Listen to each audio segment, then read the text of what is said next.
least us in the broadcast business. It's Florida week. I mean, you got to get excited about this. Florida State has an opportunity to be bowl eligible.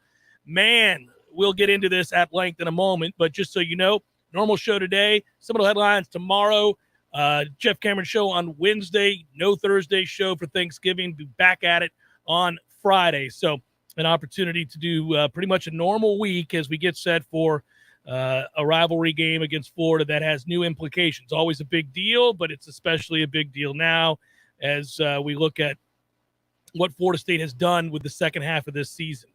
And for me, I think it is overwhelming evidence yet again that this is a group that is worth your admiration and worth your support and worth maybe heading down to Gainesville if you were thinking about it, right?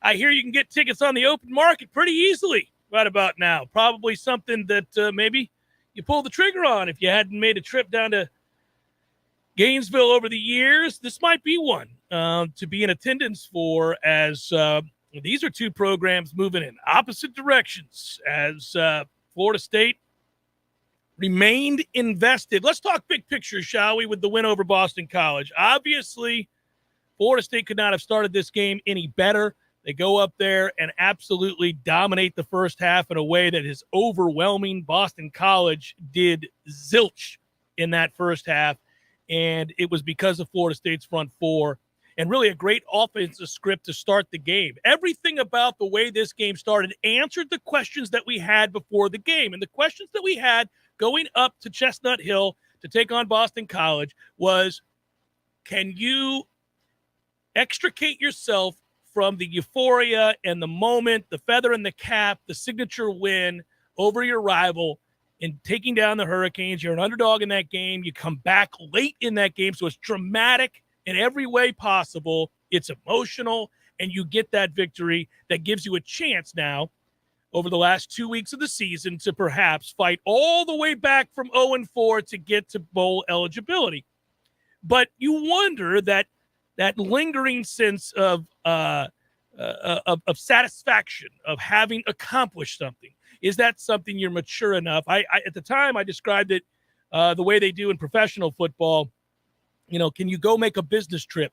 Can you go up there and put this in the rear view and get locked in on an opponent that, frankly, you're an underdog against, and I think for good reason, and in that if you don't play well, you can get beat by.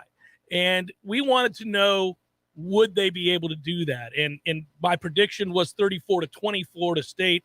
I think it was well on its way to being a lot uglier than that. I think Florida State could have run away with this game. A lot of factors there. I think we all know what I'm inferring when I say a lot of factors. I'll get to it in a moment. But I would say that the answer was a resounding yes. A resounding yes. That they were prepared, that they were mentally focused, that they were locked in, that they were ready to play football, and they brought it. They showed up to Boston College with a whole bunch of what for in store, and they hit early, and they hit hard, and they hit repeatedly. As Djokovic took an ass beating in that first half. I mean, a thorough ass beating. That guy is tough because there were many a moments that I thought, well, he's concussed.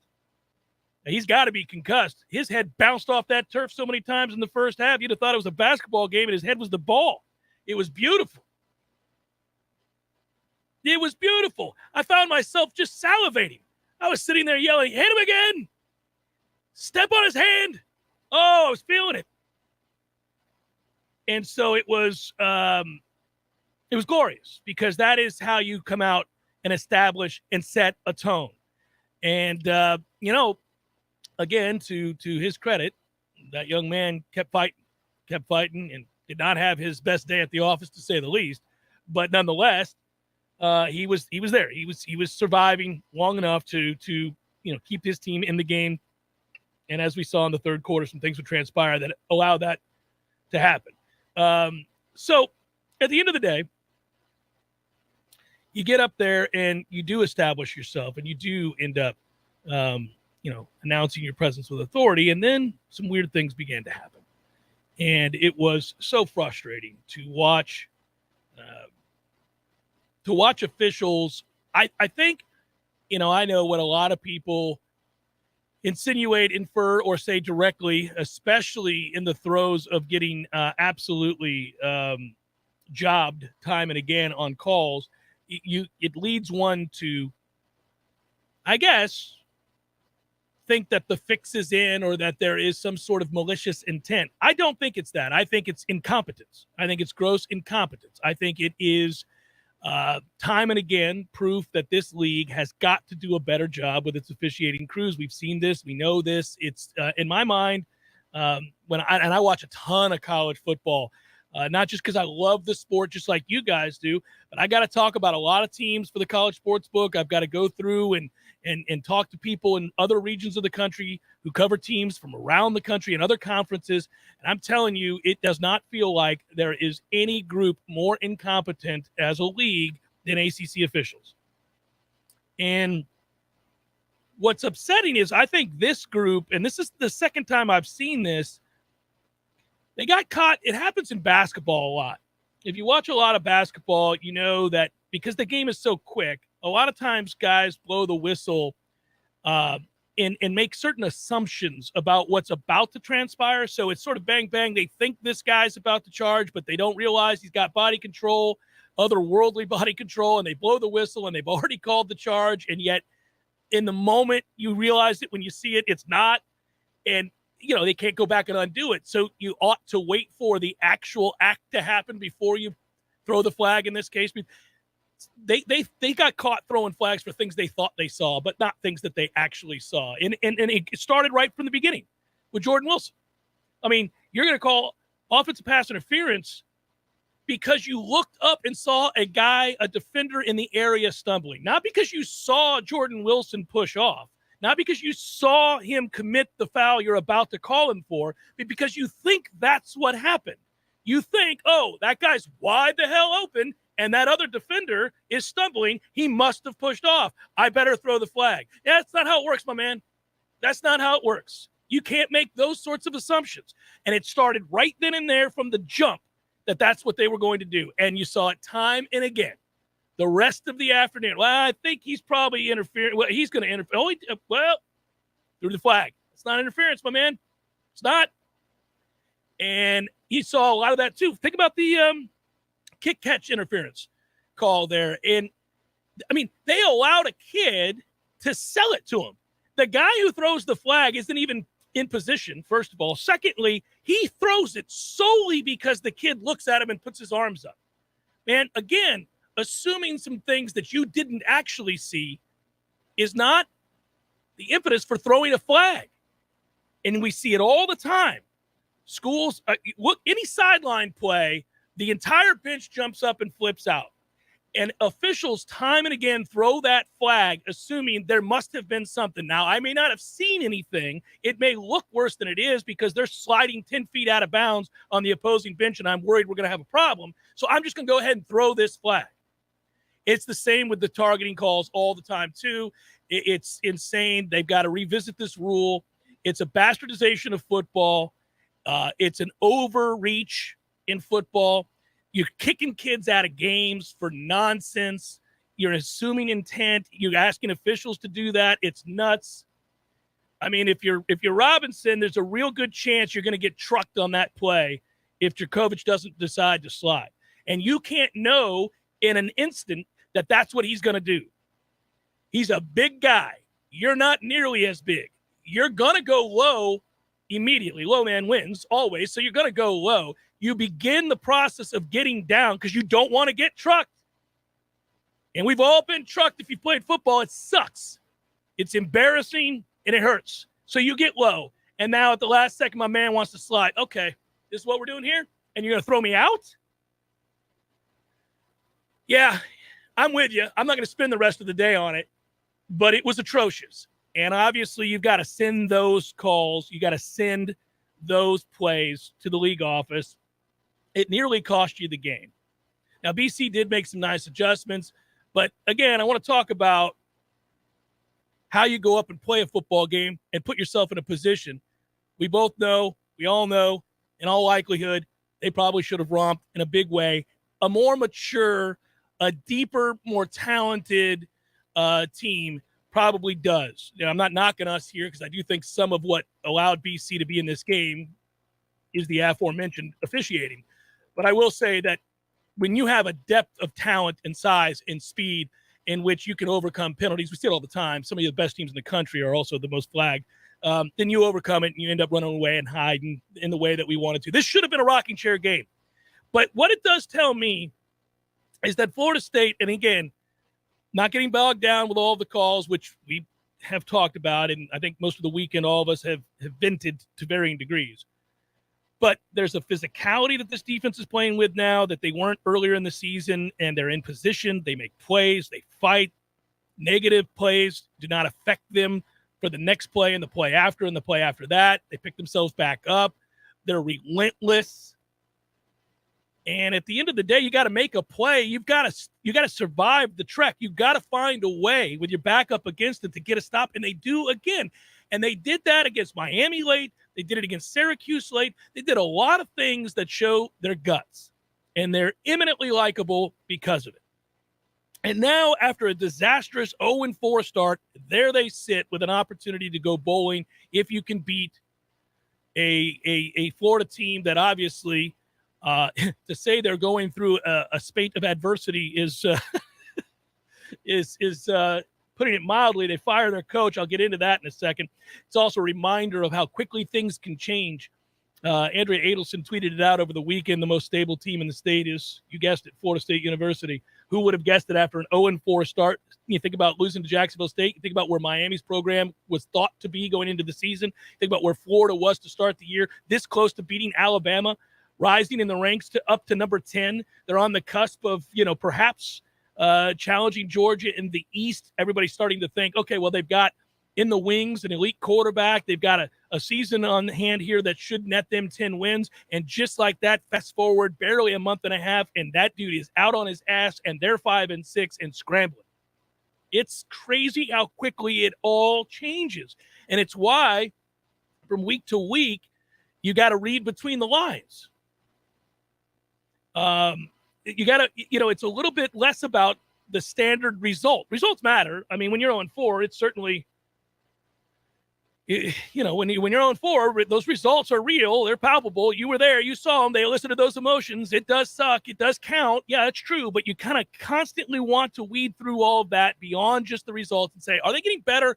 Are there areas where we can see they're getting better, where they're a little unlucky here? Are they still bought in? Are they listening? Are they playing and fighting for one another? Are they doing those things? And the answer was yes. Even at 0-4, it was still yes.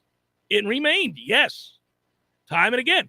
And when you saw that, you thought, okay, I want something good to happen to this group because they are fighting for one another. They have bought in. Those coaches are coaching their ass off. This has to turn. They just need, remember what I said, they just need traction. They just got to get a little bit of traction. And you never know where it's going to come from. You never know the spark. You never know the moment. But if you get it and you can cling to it and you can build on it, you might turn this thing in the right direction. And boy, have they turned it in the right direction. And I'll just say this again.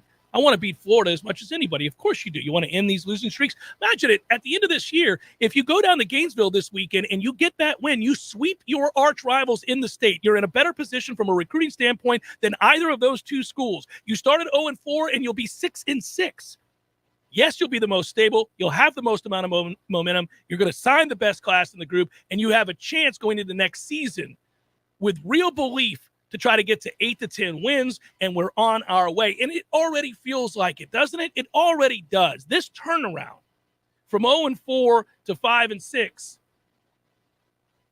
already senses or portends of really good things to come. Maybe not as immediate as we want it because they're going to have holes to fill. There's that group up front that dominate football games right now on the defensive line. You're going to have to replace a lot of those guys. That is easier said than done, right? You're going to have to hit again in the transfer portal. You're going to have to get certain guys that are on the roster right now to take a big step forward. Some of them are. Malcolm Ray and guys like that are beginning to take that step forward. So you're going to need some things to happen to kind of launch you to that place where you can compete in the Atlantic to win the ACC and go to an ACC championship game. And it may happen sooner than we thought possible because of the transfer portal. It may. But again, it already feels like a monster step forward has has taken place. You know it, and I know it. You know when you watch that product, you know when you watch that team that they're buttoned up, they're well coached. Are they perfect? No such thing. They're going to make mistakes. They've got areas in which they're lacking. Some of it's a talent deficiency, and that's where recruiting classes and transfer portal and all that stuff and development, of course, continues to be key. But the game plan, you go back and look at the game plan these last few weeks, you look at what they're able to do with less offensively, how they stick to it. You look at this script to start this game. You look at defensively what they did. Good for you, Adam Fuller, breaking the rock. That was a guy that looked like he was destined to be fired. You're not firing Adam Fuller now. They're playing for that guy. And you look at Ira and I were talking yesterday on the Sunday Smash, which we had to do a special noon edition. Both of us he had to travel from Boston. I had a previous engagement as well. So if you didn't get a chance to watch it, go to Warchant TV, go to warchant.com. You'll see it. Click on it. Watch it. It's fun. We had a conversation about this, though. That group reacts to Adam Fuller now in a way, when you watch teams that are well coached and you watch coordinators that connect with their players and get guys to buy in and then execute, right? Execution is pretty key because all these guys know the game. Can you get kids to understand what you know and execute it, implement the game plan, right? When that starts to happen and when you go through adversity together and you're hit rock bottom like you do at the end of a Jacksonville State game, there's only one way you're going to go, right? If you believe in each other, if you're still bought in, it would be up. You can't get worse than that. Or it could go the other way and you tune a guy out and then it's over. He's done. Somebody's got to go. That's the end of it, as they just saw in Gainesville, where they tune guys out and decide, I'm not playing for you. Well, they never did that, right? They stayed hard. They stayed true. They stayed tough. They did all those things. And now the grand reward is after that game, that guy's smashing the rock, and look at the players around him. Look at the defensive players in that grouping. Look at their reaction to their coach. And I know that when we watch college football and you see teams that are upwardly mobile or playing very well, consistently so, but especially the teams that are turning the corner, you can always tell those teams that are, you got to watch them. They're on the way. They've got some things going. And they got to get better people. They got to get a better depth of talent, but they believe in that guy. They're buying it, right? So when you see that, you're always envious of that. Like, if you don't have it, you're like, God, I want that so bad. I want to be what they have right now. I want to see this through. So we're that. There it is. Yeah, we're that right now. There are teams, in particular, Miami and the University of Florida, who would love to have this kind of synergy, this kind of belief, this kind of momentum moving forward, both in recruiting and obviously in execution, the way they're playing. By the way, I'll just say this, Matthew, and I bring it up all the time. Our white on whites on the road, woo! That is what you do, baby. That is a gorgeous look. It's regal. We get a lot wrong with this damn uniform, but that is right. That's what's right. White on white with that garnet, forget about it. Love it. We'll hear from Mike Norvell here in a moment, but first, let's step aside, come back, get caught up. Jeff Cameron Show, 93.3 Real Talk Radio, Warchant TV. Hi, I'm Jeff, founder of Which Superior Sandwiches, and I'm here to tell you about our signature witch, the Wicked. Why call it the Wicked? Some say it's wicked tasty, some say it's wicked large. One thing's for sure, with oven-roasted turkey, ham, pepperoni, roast beef, and bacon, as well as your choice of 3 cheeses, it definitely takes you from wicked hungry to wicked happy in just a few wicked good bites, only at Which Superior Sandwiches. On Wednesday, the Wicked is just $5. 5 meats, 3 cheeses, $5. Tallahassee's 30-year-old Funny Paper and American Legion Post 13 have joined forces to become Major Morale. The new magazine has 4 more pages of post activities and military information that you probably never knew. But don't worry, it's still as politically correct and newsworthy as always. Okay, it's the same funny stuff, but it's still only available at the sponsors' locations like ABC Flooring, Tallahassee Automobile Museum, Krispy Kreme, or Keith Lawson Services, providing professional services and maintenance for your home's most critical systems for over 39 years. If you need air conditioning, heating, or plumbing repairs, you will receive an upfront written quote, and the job will be done on time by the area's most advanced, highly trained professionals. Keith Lawson Services, Florida license CMC 1250-456 and CFC 1429-197. Parker Services, conferences to call away. 222-7722. Heating and cooling is the job we do. Systems, service installation too. 222-7722. Parker Services, conferences to call away. Hello, this is Jeremy. During this time of reflection, I want to thank our many wonderful customers. It is truly an honor to serve each of you, and we are so blessed to consider many of you our friends. Tallahassee is a very special place that attracts the nicest people on the planet. Personally, I'm thankful to care for our area's home comfort systems along with the amazing team of Parker Services employees. Their commitment to the service of each customer is incredible and an inspiration to be around. We at Parker Services wish each of you a very happy Thanksgiving. Parker Services, conferences to call away. This holiday season, it's more important than ever to show some love to our local businesses when tackling your shopping lists. Real Talk 93.3 and the Office of Economic Vitality want to encourage everyone to think local first before you click that Shop Now button from the Big Box website. Instead, consider checking out some of our very own local businesses like Lowly and the Bean, packed with unique gifts like home decor, jewelry, women's apparel, and customized gifts for any occasion. Early's Kitchen, featuring fresh, made from scratch, honest, good food, served family style and packed full of comfort. Red Eye Coffee, with locally roasted coffee, high-quality teas, hand-blended cocoa, and house-made artisanal chocolates and pastries. And Trip Drop Fitness, an exciting place for women in Tallahassee to have fun with a rewarding physical workout and feel confident in high-intensity cardio and group fitness classes. 'Tis the season to love your local. Find a full list of participating local businesses to love at oevforbusiness.org. That's oevforbusiness.org. We all want more energy, more strength, more results. Well, welcome to Orange Theory Fitness as you take a step towards feeling more alive today. Backed by science, Orange Theory's heart rate monitored workout is scientifically designed to keep heart rates in a target zone, spiking metabolism and increasing energy. Orange Theory Fitness is a one-of-a-kind group personal training workout resulting in more energy, visible toning, and extra calorie burn for up to 36 hours. Experience a more vibrant life today with Orange Theory Fitness. To find out more, go to orangetheoryfitness.com. The Jeff Cameron Show is a production of the Warchant.com Multimedia Network. Check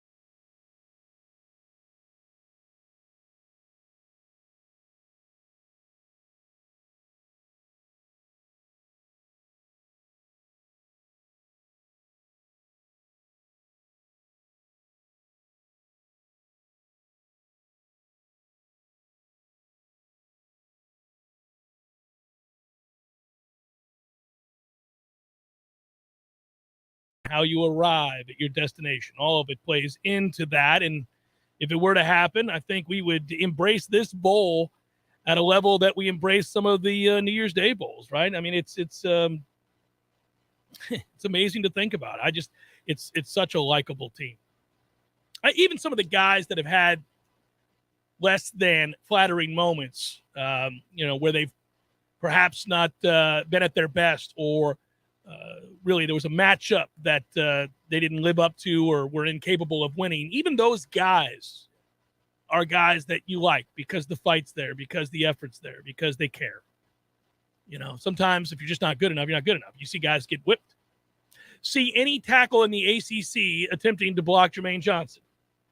It's not that kid, quote unquote, sucks. It's just Jermaine Johnson's really good. Really good.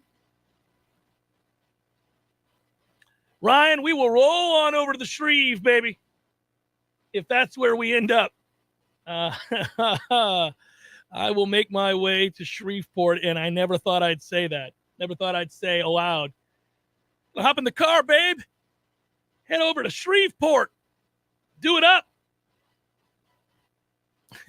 Before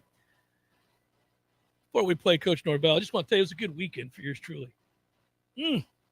Glorious weekend. My Utes roll big, basically undress and emasculate Cristobal in Oregon. That was humiliating. Just not physical. Cameron Rising, the quarterback at Utah, is a kid that has made all the difference. And for a guy who told you preseason that I had a little Utah Pac-12 South championship riding on the line at plus 600, let's cash him in. I'm getting a little nervous on my Georgia plus 800 wager that I had in the offseason to win the national championship. Somebody would say, why are you nervous about that? Ohio State, I'm starting to get a little concerned that that's a game. That's a game. It should be a fun one. That's going to be your matchup, by the way. I believe that. Well, good. Yeah, there you go, Abdel. You're welcome. Yes. ETSU, baby. I see that too. I'll get to all you guys. All right, Mike Norvell. Let's hear from the head coach. He said a lot of things today, one of which was it's really cool that the defensive players, went to him to my point a moment ago and wanted Adam Fuller to break the rock. Now, that's awesome. That is really cool to have players go and lobby on your behalf. That's awesome. And then here you go. This is him and the rivalry with Florida. The very first day of fall camp, I talk about two teams. Right? I'll talk about Miami and I talk about this one. And everybody wants to win this game because it will be a game that is remembered for the rest of your life, regardless of who the coach is, regardless of what it does not make it. What was the outcome? And everything that you do throughout the course of the season is going to prepare you for the moment. And you've either done the job, you've learned from the experiences, and you go apply it for 60 minutes during that game, or you don't. And you have to live with the results. And so do I want our guys to be at an all-time high come Saturday? Absolutely. Because I know what this game means. And if you don't get up for this one, then go somewhere else. Go do something else because it is not for you. Right. But you watch the history, you watch tradition, you know what it means to the university, you know what it means to the fan base. Man, this is why you play. This is why you coach, and it's to get guys for this moment. But everything we've done up to this point has prepared us. We'll either take advantage of it or we won't. Well, here's the thing. They'll be ready to play, and they'll be sky high, and they've been that way every week. And they have been a team that at times, dealt with stuff that you thought you'd never see a Florida State team have to deal with, like the Jacksonville State game. But it hasn't been for a lack of effort. It hasn't been for a lack of want to, right? They'll have a whole bunch of what for prepared as they head to Gainesville to take on this Florida bunch. And I never know what to think in these situations. You got one program that looks like they're on the come, another program that obviously is in disarray in the need of hiring a new coach. There are distractions galore is my point. But when you have a rivalry game, you really don't know. I said it last week. I'll say it again here. Chin check early. Let's go. Chin check early. And I think, again, let's see how much they want to be there. I've been down on the field for and covered the Florida State-Florida game for over 20 years. And there have been moments in this rivalry where one program was way up here, another was way down here, or one was going through something and another was feeling good about itself. And you thought one way about the game, that it wouldn't be good, and it turned out to be good. Other times you went into a game and thought that, I'm not real sure that this team wants to be here, and they proved they didn't, because within a few minutes of the aforementioned chin check, they backed down. So I would test it right here. I'd test it early. You want to be here? You willing to fight on every play? You going through the motions, or you balling today? You balling today? Because you can tell. You can tell. I know Florida State's going to show up. If Florida shows up, you got a war because they got good players. If Florida shows up and cares, you probably got a problem because they've got good players. Now, I would say you can't win. I can't gauge. I can't get a feel for what they're going to do. That's the hard part here. I think, I think it goes without saying Florida State's going to show up because that's what they've done. And they've built themselves to a point where you can just assume. You can just assume every Saturday that Florida State's going to show up and play football. Now, they got to get better where you can start assuming wins. That happens. But it starts with making sure that the requisite effort and focus and toughness is there every Saturday. Well, that's there. I think we've checked those boxes for good. Crescent asks, Jeff, when the team doesn't suck anymore, will you interview Coach Norvell on Mondays like you did Jimbo and Willie? Yeah, hey, listen, so that's not a matter of him not wanting to come on. There were some other things that ended up happening there. Coach Norvell and I have a good working relationship. Obviously I spoke to him before the start of the season. I've spoke to him during the season. Mike's very open with the press, as you well know. It's not like unique to me. He talks to everybody that covers the team on a daily basis. He's very open about the way he runs his program. It's one of the things that I really appreciate about him, by the way. It also is always a good sign. When a coach has a system and a staff in place that he believes in and a methodology that he believes in, and he wants to highlight that and his players, and he welcomes the press in and says, take a look around, shine the lights. You want to see how we do things? Well, practice is open. You want to ask me a question about a player or a situation? Feel free, ask away. I'll answer it. I'll give you the best answer I can. Well, that's a good sign. That's a good sign because certainly it's a guy who has confidence. And let's be honest, if you're going to coach at an elite level at an institution like Florida State University, you better damn well believe in what you believe is your overriding principle, right? Whatever it is that you believe about running a program, it has to be on display and you have to believe in it. And it can't be that false nonsense that I say this thing and then I don't follow up and act on it. Kids see through it instantly. That's how you lose kids. That's how locker rooms become toxic. That's how what happens in Gainesville happened in Gainesville. That guy, I mean, think about this right now. I know we got to get a break. We'll go to break in a second. So you think about this. Florida loses to Missouri, and they say Strickland ends up saying, "Screw it, that's it." He's got to go. They're 5-6, and here we are. So Dan Mullen had 2 AP top 7 finishes in 4 seasons, produced the winningest first 35 games of any coach in school history, won the East Division title in 2020, and then obviously pushed Alabama to the brink, both in the championship game and then this year. He agrees to a 3-year contract extension in last May, and then turns around and goes 2-9 against Power 5 opponents in his last 11. Puts together poor recruiting classes, and 34-15 is not great, and they have to make a move. But it's a $12 million buyout for a guy that was right there, just like that. Now, for him, it's a kiss my ass on Main Street moment. Any coach that gets a bunch of money, as in millions of dollars, to not work, good deal if you can get it. They were ranked 13th in the preseason. They moved up to 10th after that Alabama game, in which they outgained Bama 440 to 331, 31-29 loss. They moved to 3-1 by killing Tennessee. We all just assumed they'd win 10 games, right? But they get beat 20-13 against Kentucky, somehow lose 49-42 to a listless LSU team and Ed Orgeron, who had already been fired. Georgia humiliates them in the span of about 2 minutes at the end of the second quarter. Now, there's no shame in that. Georgia has pounded everybody, but when you're on the heels of those other losses, you could sense the ship was sinking. And then, of course, it didn't do anybody any good at Florida, and certainly not Dan Mullen, that on the one hand, Kirby Smart's asked about recruiting and spends, 15 minutes with a soliloquy about the importance of recruiting and how much he loves it and how it's everything in his life.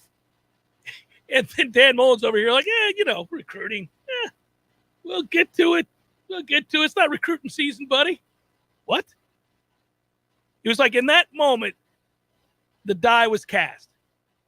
In that moment, when he stutter-effed his way and was dismissive about recruiting, and they were in the throes of those performances, those losses, those embarrassing moments, I guarantee you anybody in the room right then and there went, oh, no.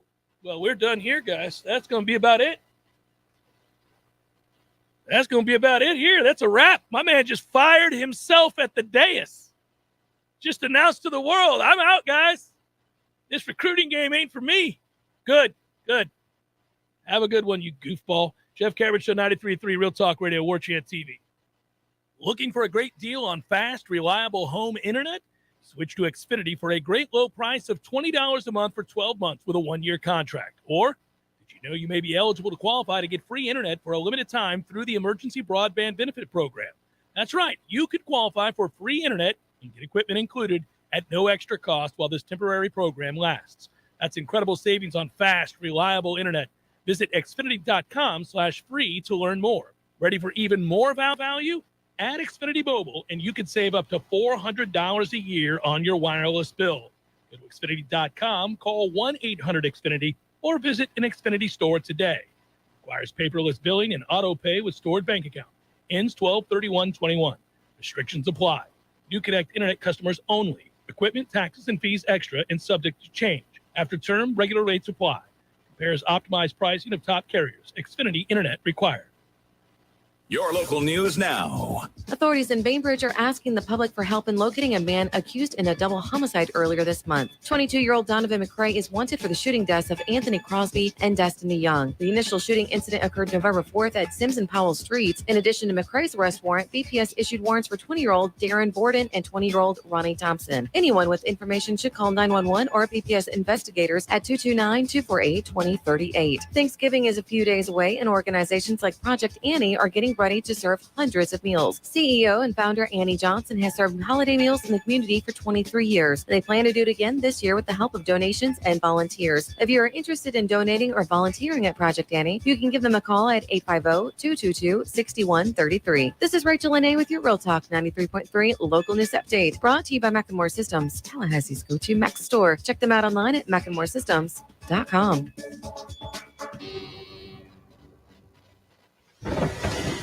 This is meteorologist Paul Trombley with your Real Talk 93.3 weather update. 72 this afternoon under mainly cloudy skies, winds out of the northwest, 8 to 15 miles per hour. Mainly clear skies tonight, lows dip down to about 40. High temperatures reach up to 60 tomorrow, sunny skies. Bright sunshine Wednesday with daytime highs approaching 64, 70 Thursday. This report is brought to you by the Lawn Johns. For all your landscaping and lawn care needs, visit thelawnjohns.com. Right now, 65. Hi, this is Justin Colvin, founder of the Medicare Help Desk. I routinely speak to seniors who are overwhelmed by the multitude of coverage options available to them. That's why I created the Medicare Help Desk radio show. Tune in every Sunday at 11:30 a.m. where I provide clear answers to all your questions about Medicare. Clean, renewable energy means fresher air, healthier residents, new green jobs, and a stronger, more resilient community. How we get there is up to you. Share your input today to help shape the Tallahassee of tomorrow. Take the Clean Energy Survey at talgov.com. If you weren't the owner of Gordo's and all those wonderful restaurants, Eddie, what would you be doing?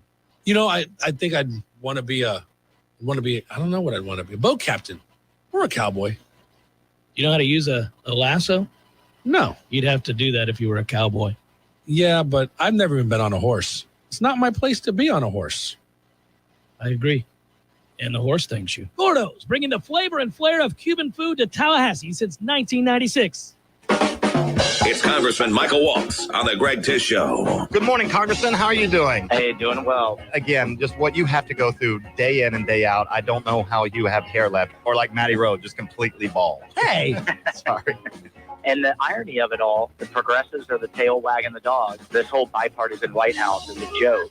We're just watching them eat their own. The Greg Tish Show, Monday through Friday, 6 to 9 a.m., only on Real Talk 93.3.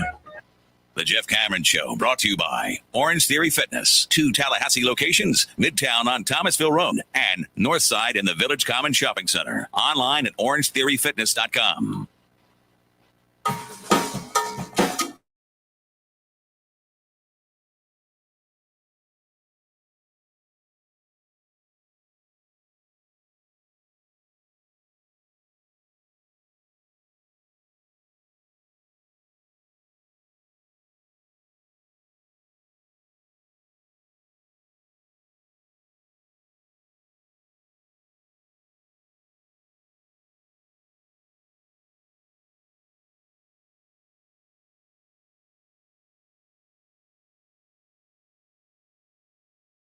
Up that, boys. That was ugly. I'll touch on it because we got more basketball tonight. But before I move forward with that, in truth, put a ribbon on this for a moment with the Dan Mullen thing, and just again evidence of how quickly this thing can all turn on you if you're not buttoned up every single day.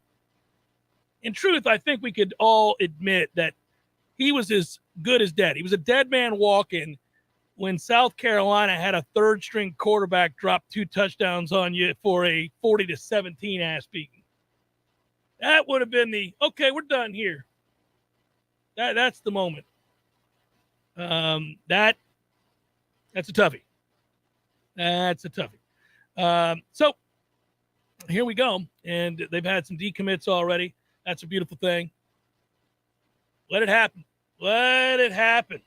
Interesting weekend for college football on the whole. Of course, there's the on the whole you guys wanted. My verbal crutch rears its ugly head yet again. But 56-7. Thank you very much. That is a SP Plus effort that is up there with Georgia from earlier this year. That could have been way worse. That could have been one of those moments. Didn't you sense in that first half? Like, if they decide to keep their foot on the gas, they could score 100. That'll hurt your feelings. I did chuckle at the old 400 yards passing, 6 touchdowns, 2 incompletions in the first half. Whoo!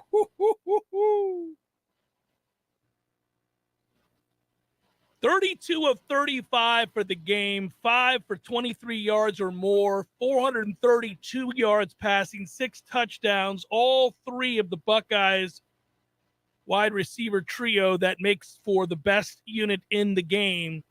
Olave, Wilson, Jackson, they all had at least 105 yards. All of them got to rest in the second half. It could not have been a better situation and a more resounding performance from Ohio State, who's now going into that game against Michigan with a whole lot of what for to them. It's interesting. Bryce Young stays in the Heisman race because while that was happening for C.J. Stroud, he went 31 of 40 for 559 yards and 5 touchdowns against Arkansas. The thing that makes you scratch your head here, of course, after we saw what Georgia did to Arkansas earlier this year, is what is happening with Alabama's defense, because my man Bryce needed all of those 559 yards and touchdowns to have them pull out a victory. Cincinnati got the resounding win. They needed 48-14. That is as good a performance for Desmond Ridder and Tyler Scott and that crew as you could possibly want. Their total yardage for this game, by the way, for Cincinnati, 544 to 199. Woo-hoo-hoo-hoo. That is doing some things. Quietly, Notre Dame, 55-0 over Georgia Tech. I don't think it's going to work out at Georgia Tech for that guy. I thought it was a good hire at the time. Doesn't feel like it's going to work out. It's not working out. You know who the quietest good team in football is and who nobody believes in, but I think has a real good chance at Bedlam is Oklahoma State. That defense is for real. 23-0 over Texas Tech. They gave up 100. Did you see this, Matthew? They gave up 108 yards total. 108 in a football game, a modern football game. I know Texas Tech isn't elite, but come on now. 108? Jim Noles is throwing it on the table. 59-18 over Maryland. Yours truly told you all to take Michigan and lay that 14.5 and run to the ATM. Speaking of which, some people did. And, hey, glad I could help. We got an email from a guy who parlayed some picks of mine, and it turned out well. Hey, I've lost some for people, too. I'm not trying to say I'm always right. I'm not. I've had a good year. I've had an even better last couple weeks here. That was a good Redemption Thursday run, my friend.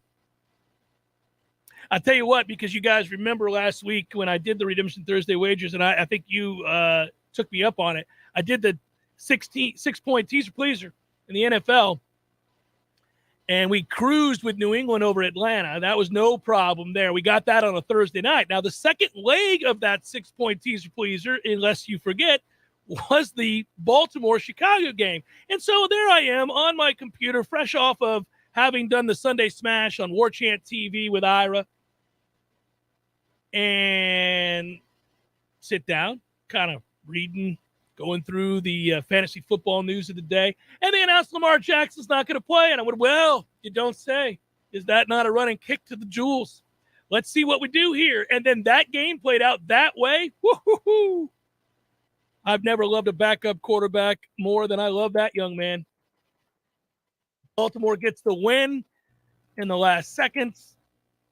That cashes the ticket, and that's what it's about. Glorious. Odds. We'll have odds for you on the hierarchy. I don't know if you saw Conley's article about this today.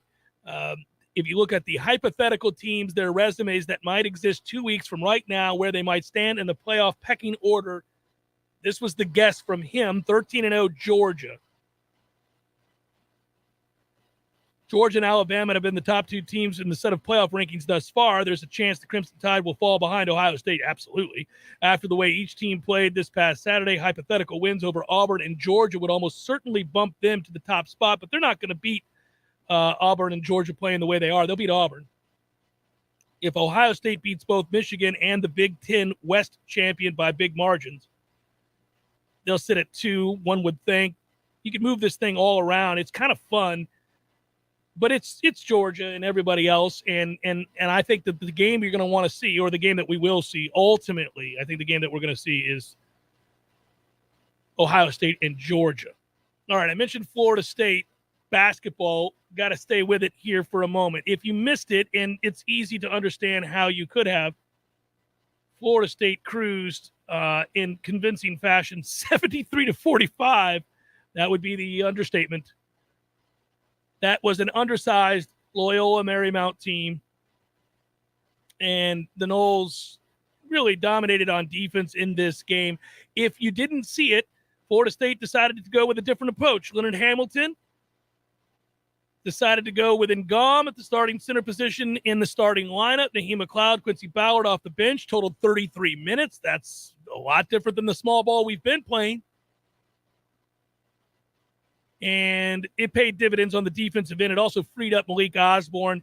So Florida State got off to another slow start. They've been doing that a lot lately. We trailed in this game 8-2. We did answer with an 11-0 run. I'll tell you, the better run is when we're trailing 14-13, and we went on a 19-3 run to take a 32-17 lead at halftime. It was pretty much over at that point. You get into that second half. There was no letdown for Florida State. They go on a 17 run to come out the gates in the second half. That built the lead to 49-22 with 15 minutes to play. The game was over. It was just a matter of the final score. And for a lot of you sporting guys and gals out there, you were watching very closely for the number that you gave. At the end, it was a 73-45 ass beaten. Final stats, Florida State 50%, almost 51% from the floor, 8 of 19 from 3, 7-11 from the free throw line, 21 assists, 17 turnovers, too many there. They did hold LMU to 36% from the field, 6 of 22 from beyond the arc, 7 of 16 from the free throw line. They forced 24 turnovers. Florida State had 14 steals. That is domination in points off of turnovers, 33-15. And we had balanced scoring. The 45 points given up by Florida State in this game, the fewest that FSU has allowed in a game since the 98-45 beatdown of Southern Miss at the TLC Double C in December of 2017. Tonight, Missouri, championship game for this tournament. They rallied from 13 down to beat SMU in overtime, 80-75 in the semifinals. So Florida State goes into this game 3-1. Mizzou 3-1. Approximate tip, 8:30 tonight. The Jacksonville Classic, UNF Arena in Jacksonville. It will be televised on CBS-SN. It's locally on Xfinity Channel 393. So that's where you'd want to go there.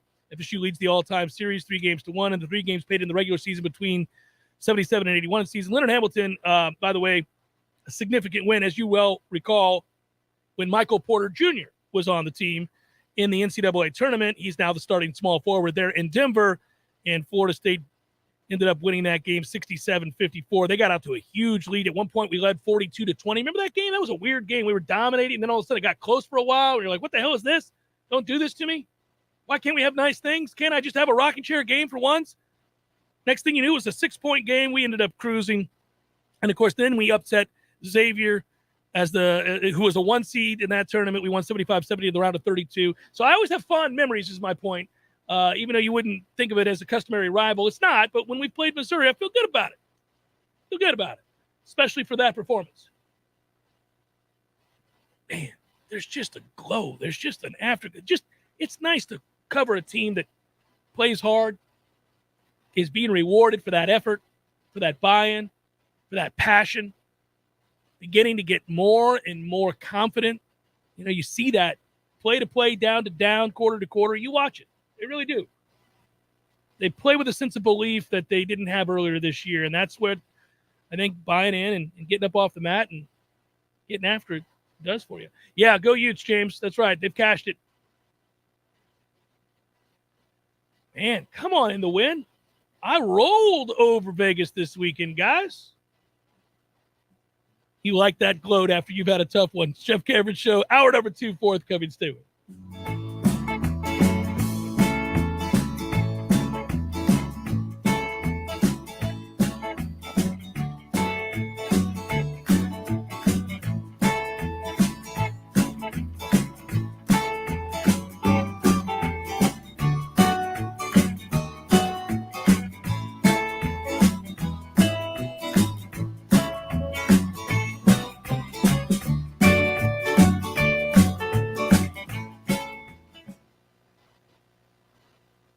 Grapes out in Bannerman Crossing has shown us not only what excellent service is, but what excellent food is. They've got their bacon flights, they have their shareables, they have their BLTs. Yes, I said BBLT, I didn't stutter. They also have a tremendous draft beer selection and a fantastic wine selection that the owners pick out personally. McGowan's Hops and Grapes is the place to go. Great food and great people. Go visit them today out in Bannerman Crossing in Northeast Tallahassee. Our partners at ISF know you want to do amazing things. You have big ideas and goals for the future. For over 40 years, ISF has focused on solving the future for state government through strategy, process, and technology. As a national management and IT consulting firm, ISF has the expertise to transform strategies, refine processes, and implement solutions to lead you in today's changing environment. ISF, your vision plus our expertise brings your brilliant ideas to life. Visit isf.com to learn more. ISF, solving the future. October 3rd, 1863, our nation is torn in the midst of civil war. Over 100,000 lives have been lost. Faced with the uncertainty of our survival as a nation, President Lincoln affirms his faith in God, issuing a proclamation and officially declaring the last Thursday of November as a day of thanksgiving and praise. This Thanksgiving, join with us in prayer for our great nation. From Whitted Glass on South Monroe in Tallahassee, call 222-5781. Choose Hearth & Patio for custom fireplaces, maintenance, outdoor grills, kitchens, fire pits, lighting, and so much more. Check out all of Hearth & Patio's options online at hearthpatiotallahassee.com. Hearth & Patio, they keep the home fires burning. Applications, onboarding, payroll, termination. Business owners and managers, you know these are the processes that take away too much time from what you do best. But what if there was a locally owned, responsive solution that would charge you a fraction of the big national payroll companies? Sound too good to be true? It's not. North Florida Payroll Services is Tallahassee owned for nearly 15 years. And in that time, their prices have never changed. The reason North Florida Payroll Services can do that? Exceptional customer service that constantly evolves with the latest technology. From application to termination, for turnkey service for your payroll and HR services, trust a Tallahassee expert and save yourself time and money. North Florida Payroll Services. Online at northfloridapayroll.com. There's fun to be had every night at the Corner Pocket. Take home prizes on Trivia Tuesdays and Beer Bingo Thursdays. And kickstart your weekend with Martini Fridays. Plus happy hour runs every weekday and game day specials every time the Noles take the field. Watch all the best games at the Corner Pocket's Vegas wall, featuring 560 inches of flat screen TV heaven. Oh, really? The best food, the best drinks, and the best place to watch all the games. Tallahassee loves the Corner Pocket. Coming up next, more of the Jeff Cameron Show. Live and local on Real Talk 93.3. WVFT, Greta, Tallahassee. Breaking news this hour from townhall.com. I'm John Scott. At least 6 children injured when an SUV plowed through a Christmas parade in suburban Milwaukee are listed in critical condition. Waukesha police said that, all told, at least 5 people were killed, more than 40 were hurt in the tragedy. 1 person has been taken into custody, and investigators are looking into whether the driver was fleeing a crime. Kyle Rittenhouse tells Fox News he's not a racist person. and backs the Black Lives Movement matter in an interview set for tonight. The 18-year-old tells Tucker Carlson the case has nothing to do with race. It had to do with the right to self-defense. Rittenhouse is white, as are the two men he was acquitted of killing and the third shooting during a night of unrest in Kenosha, Wisconsin, following the police shooting of a black man. In excerpts released ahead of the interview, Rittenhouse also says, "I'm not a racist person. I support the BLM movement. I support peacefully demonstrating." Rittenhouse was photographed in a bar before his trial with apparent members of the far-right Proud Boys. His attorneys have said he's not a white supremacist. Julie Walker, New York. Also at townhall.com, AAA spokesman Andrew Gross says, pack your patience if you're driving this Thanksgiving. Be prepared that you're going to be sitting in traffic, particularly if you are not able to leave until, say, after noon on Wednesday. AAA says 90% of the more than 53 million travelers will drive to their destinations. President Biden nominating Jerome Powell for a second term as Federal Reserve Chair. The president will also nominate as Vice Chair Lael Brainerd, the lone Democrat on the Fed's Board of Governors and the preferred alternative to Powell for many progressives. The Dow is ahead 204 points, and the NASDAQ is down 77. More at townhall.com. If you were lied to when buying a timeshare and worn out, you need my help. Hi, I'm Chuck McDowell, CEO and founder of Wesley Financial Group. 10 years ago, I started the timeshare cancellation industry by exposing the ugly truth about timeshare and giving folks the straight facts. I've been fighting the timeshare giants ever since, so no one knows this industry better than me and my team. Today, we have 383 employees and have saved our clients an average of $65,000 in lifetime payments. Imagine putting those timeshare dollars back in your pocket. If you were told at a timeshare presentation that this was available today and today only, that timeshare was a great investment or your maintenance fees will never go up, call my office now. I guarantee you, if we take you as a client, we will cancel your timeshare or you'll pay nothing. Call now for your free information kit. 800-969-5511. 800-969-5511. 800-969-5511. What's important when shopping at a gun store? Let's start with a friendly and knowledgeable staff. Then add top-notch service, great selection and pricing, and a personal shopping experience only found at a locally owned and operated business. At Red Hills Arms, they're right on target. While other gun stores come and go, Red Hills Arms remains Tallahassee's go-to local gun store for all your firearms needs. Stop by today and get welcomed in like family. We all want more energy, more strength, more results. Well, welcome to Orange Theory Fitness as you take a step towards feeling more alive today. Backed by science, Orange Theory's heart rate monitored workout is scientifically designed to keep heart rates in a target zone, spiking metabolism and increasing energy. Orange Theory Fitness is a one-of-a-kind group personal training workout resulting in more energy, visible toning, and extra calorie burn for up to 36 hours. Experience a more vibrant life today with Orange Theory Fitness. To find out more, go to orangetheoryfitness.com.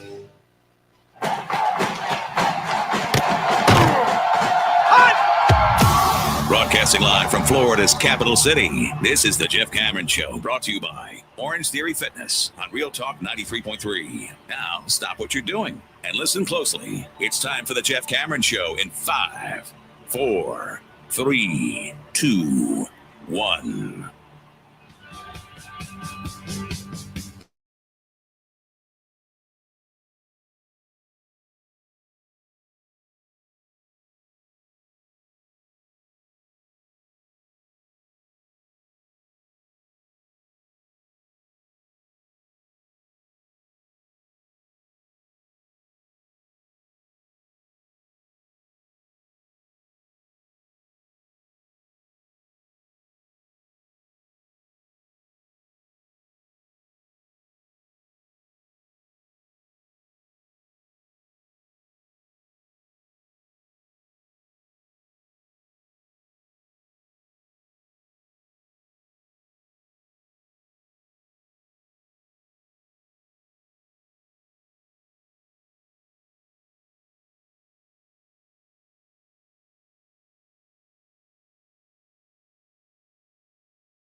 Is Here's how things begin for Boston College. Punt, field goal, give up the ball on down, safety, punt. Woo! Thanks for the 90 yards of offense in the first half there, BC. Game turns around in the second half, in large part due to horrific officiating. I mean horrific. And we documented it. I don't want to dwell on it this hour, but if you're just joining us again this hour, I talked about it. It was unreal. And I've seen some. We all have. Hey, man, we've been watching this team play in this league for a long time, so we've seen some moments. And Saturdays felt like a record-setting moment. A record-setting group of calls that you go, Now, I do, we get a lot of questions about this. What are the repercussions? What are the consequences for that incompetence? Because it's one thing to see those calls, some of them made up out of thin air. It's another to think to yourself, well, is there no recourse? Is there nothing that the league can do? And the answer is there is something the league can do. And believe it or not, they have. They have in years past. It has happened. If you submit those plays, and Norvell clearly did, if you submit those plays to the league and you say, listen, I'm removing all emotion here. These are missed. These are bogus calls. These are not in congruence with the rule. They misread this. They misapplied this. They just made this call up. And you show that, and you're able to document that, and they will. Obviously, they will. Or they did already. And they are able to go back through that and see that level of incompetence is on display. I mean, obviously, they go through all the games in the ACC. If they see that you miss on an inordinate percentage of the calls made, then, yeah, you get reassigned to lesser games. You may be asked not to come back. You may be told, have a good one. We don't need you next year. You're making a mockery of what we're doing. So you have to cross your fingers here. We'll see. They're not going to be very public about it. The only time you ever hear a league come out and be very, very public is when there is a gross miscarriage of justice that costs a team a game in a high-profile situation, and maybe the national media gets involved because it's that egregious. Then you might hear, head of officials or a league office representative come out and say that those guys were suspended or removed from doing future games. You'll hear that occasionally. It's happened in basketball. I remember in particular the Alexander Johnson game up at Duke in Cameron when we faced Coach K there in that game that went to overtime, and the officials were awful, and they ended up getting suspended, and the league announced it. I would also say this, you know what? This is where you're hoping that the game this weekend against Florida is, in fact, and I believe it is, officiated by SEC refs. Good. SEC officials do a much better job because they allow people to play a little bit tougher brand of football. People can play football. I'm going to continue to do this time and again every time we go back to, talking about what unnecessary roughness is, what a personal foul is, what intent is, what you should and shouldn't do with targeting, those kinds of things. I get it. I go back to when the initiative started. Here's the deal. CTE was omnipresent in the news. The NFL lied to its players and former players about what they knew in regards to concussions. That's why a lawsuit was filed. It's why they agreed to ponying up lots of money. But we all know, just as they do in NASCAR, just as they do in hockey, that this is a dangerous sport, that there brings with it the possibility of significant injury. It's why you wear a helmet. It's why you have pads on. But now it's all out in the open. Everybody knows that the sport, while infinitely rewarding and incredible to play, life lessons throughout, does present an element of danger. We don't need to spend our time as officials hunting for reasons to kick people out of games. Instead, we need to cite the most egregious and obvious attempts to injure. Just because something looks bad doesn't mean it is. It's part of the rough and tumble game that is football. It's a game of angles and leverage and low man wins, and everybody's fighting to get to the spot. And sometimes when you're going 100 miles per hour to a spot And I got to get lower than this guy in the case of Robinson. I got to get lower than this man who's quite a bit bigger than me, or I'm going to get trucked. So I'm going to dip my shoulders. I'm going to aim for a spot because I'm trying to beat him to that spot, and it's the best possibility to get him below the waist and tackle. And then he decides at the last second to give himself up, and I've already committed to tackle. Well, you're going to have a collision like that. You're going to have something that might look bad. That, by the way, didn't even look bad to me. But anyhow, you're going to have something like that happen, and we don't need to throw kids out of the game for that. That rule is ass. It violates the spirit. It is, I think, it's a misstep, a miscarriage, for lack of a better term, of football justice. It's not what you do. You don't throw kids out for that. Thank God that happened in the first half. Had that happened in the second half and he had to miss the first half of the Florida game, by the way, he's invaluable. You saw what happened when he had to go out and Gant comes in. Not what you do. They've got to go back and look at the rule.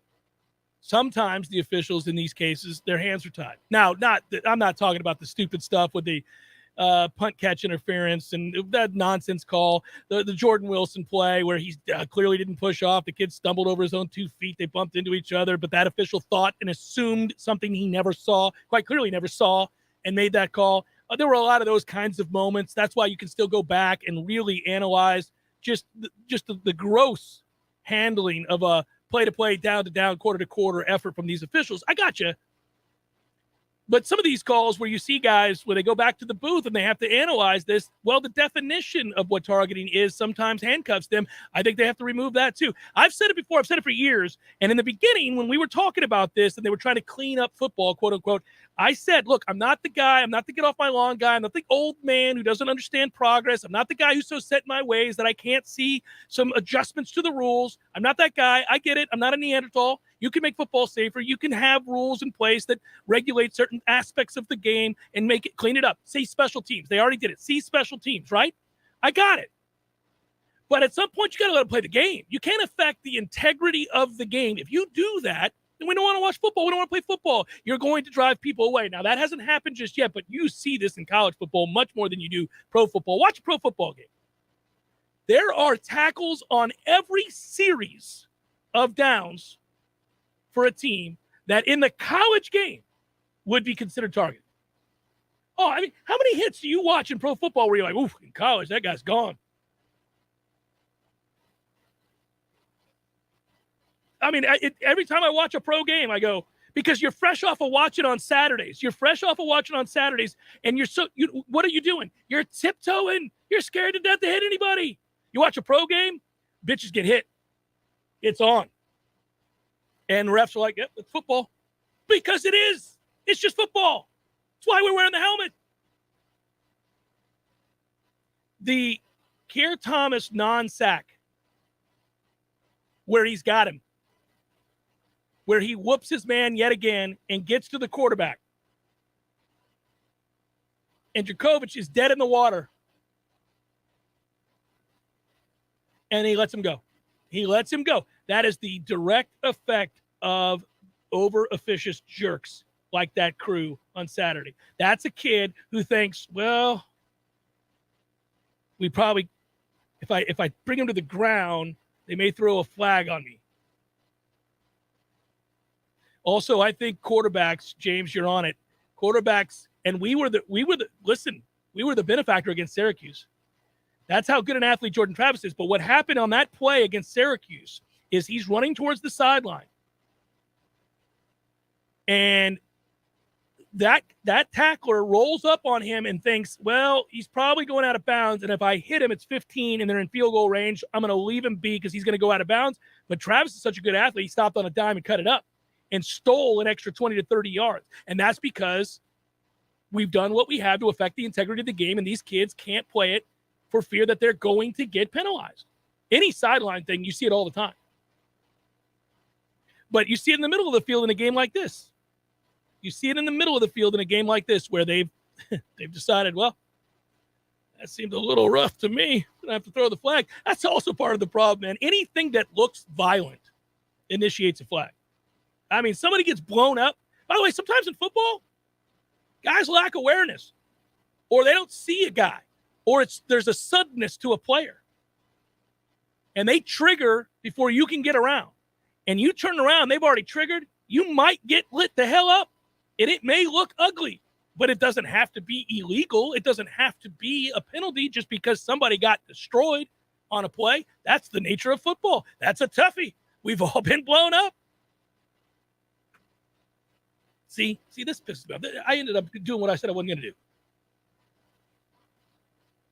But Florida State handles its business 26-23, and now you got an opportunity to go down to Gainesville, and I just can't say it enough. Mondays are always a weird day because we do the look back, and we talk about the games, and then we do the look ahead, and we ended up dwelling on one particular thing probably too much. But I remember sitting at 0-4, so do you.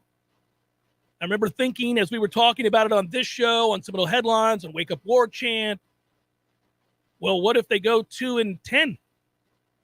What if they go 3-9? What if they go 1-11? Remember, it was all on the table. Everything was out there at that point because you had reached rock bottom. Years ago, I would joke about this when we were in the lost decade, and I talked about being in the back alley and all these teams we had bullied in the ACC forever. They stumbled out of the bar themselves, and there was Florida State, drunk, laying up against the back trash can in the alley, and old Wake Forest, old Boston College. Everybody except Duke. Duke never got their chance. Or at least they couldn't take advantage of it. Came by. Did they lend a hand? No, they stepped on us. They stepped on our hands and our feet. Some of them even kicked us. We thought, okay, at some point the revenge tour shall happen. The revenge tour will happen. And we built it, and it came back, and the revenge tour did happen. 2013 did happen. And we remembered being kicked well down. I didn't think I'd see something akin to that within a season, within a singular season. Like there we were after Jacksonville State, and everybody's walking into that alley. Oh, looky here. Florida State's had a little too much. Slap him in the face. There's nothing he can do about it. Slap him. You think I should? Yeah, just slap him. What's he going to do? Okay. And they slapped us. We had to wear it. It was humiliating. Spat upon. What are you going to do? Well, what they did was say, no, nay. Had about enough of that. Sobered up. Got my rest. We're not going to just go quietly into that good night. No, sir.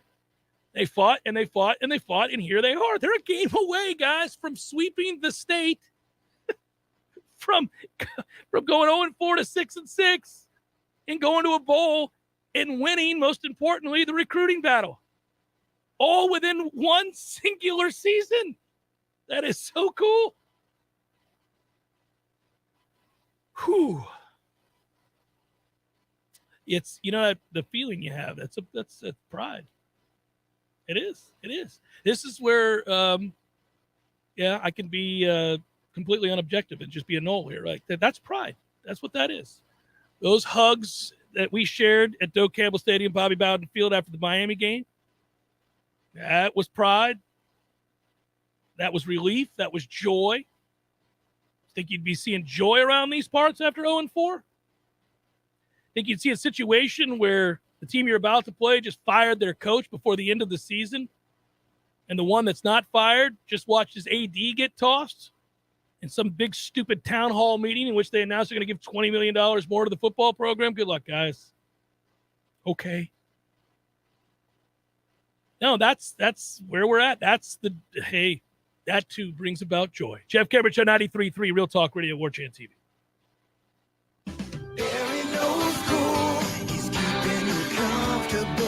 This is Kyle, service manager from Barano Heating and Air. Schedule an appointment from your mobile device to learn about our Total Comfort Service Program. With guaranteed same-day service, 15% off necessary repairs, and $25 berry books to use towards air filters and other products. Turn to the experts at Carrier and Barano Heating and Air. Any day, anytime, anywhere. Online at baranoac.com. Florida license CAC 1816-186. If you weren't the owner of Gordo's and all those wonderful restaurants, Eddie, what would you be doing? I think I'd want to be I don't know what I'd want to be. A boat captain or a cowboy. You know how to use a lasso? No. You'd have to do that if you were a cowboy. Yeah, but I've never even been on a horse. It's not my place to be on a horse. I agree. And the horse thanks you. Gordo's, bringing the flavor and flair of Cuban food to Tallahassee since 1996. Hi, Chris Kraft for the Kraft Brothers dealerships. At Kraft Nissan, we've been amazed at the number of Toyota and Honda people trading up to Nissan's new family of SUVs. The changes are stunning. And don't just take my word for it. Motor Trend tagged Rogue as the 2021 SUV of the Year finalist, adding that Rogue can go toe-to-toe with Honda and Toyota. Well, guess what, Tallahassee? We can't keep the new Rogues on the showroom floor. Seriously, if you haven't seen one for yourself, come take a test drive and you'll see the new Rogue sells itself. In the 2022 Nissan Pathfinder, it's roomier, quicker, and better equipped. Plus, the second row seats easily slide and flip forward to allow access to the third row, even with a child seat installed. And finally, Car and Driver says savvy shoppers will be surprised by the new Armada's luxuriousness. So I encourage SUV lovers to come see the new Nissan family of SUVs. Everyone knows that Nissan SUVs have more standard equipment than the competition. The award-winning Rogue, Pathfinder, and Armada, only at Kraft Nissan, Mahan Drive, Tallahassee. Whitten Glass has been taking care of families since 1945. Experienced, reliable professionals who offer only the best, like Whitten's top-of-the-line bath enclosures. Eye-catching storefronts are a specialty at Whitten Glass, and they provide precise installation. Whitten Glass, Tallahassee's first family in glass. Online at whittenglass.com. Call 850-222-5781. Services, conferences to call away. 222-7722. Heating and cooling is the job we do. Systems, service installation too.